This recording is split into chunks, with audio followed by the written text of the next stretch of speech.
Ever wondered why some religious perspectives seem to place homosexuality outside the realm of divine acceptance?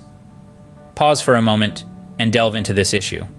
A widespread understanding that associates being homosexual with being sinful.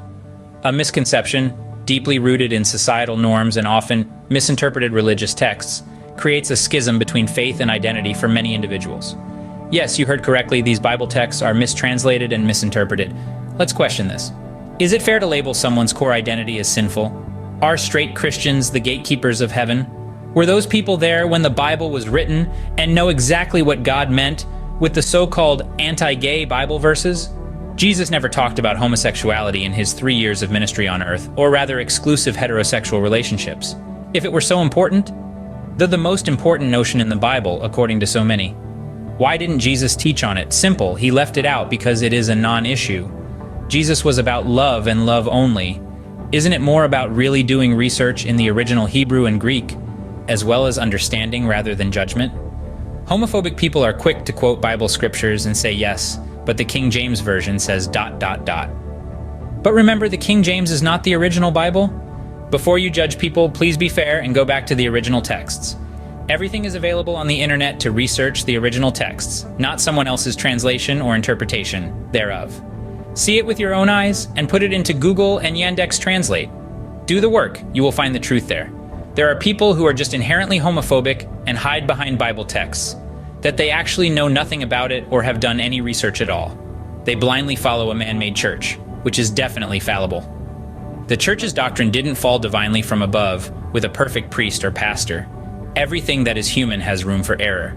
Yet so many things they do themselves are condemned in the Bible, but they focus on homosexuality of all things.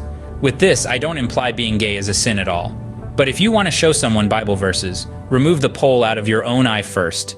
Make sure you are perfect first. People hide behind it and say it is love, that they want to help people and direct them in the right way. That is not true. Again, they hide behind their own personal homophobia and use the Bible in order to justify what they do or write on social media. Remove the pole from your eye first. And if you are sinless, pick up the first stone. This is what Jesus taught us. In the grand tapestry of life, isn't it our duty to love, to accept, and to uplift each other? Was this not what Jesus said when the rich young man asked Jesus what you should do to go to heaven? That we must love God and our neighbors as yourselves? Are we really loving gays or all people as ourselves?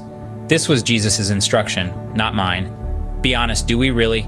Judgment does not scream love, it screams hate.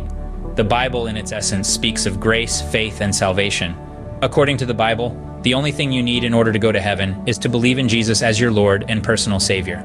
There is no add-ons. There is no plus this and or minus that. John 3:16 is the cornerstone of Christianity. Read it again. It emphasizes the love of a compassionate creator, a love that isn't restricted by who you are or whom you love, a love that's inclusive, accepting, and above all, divine.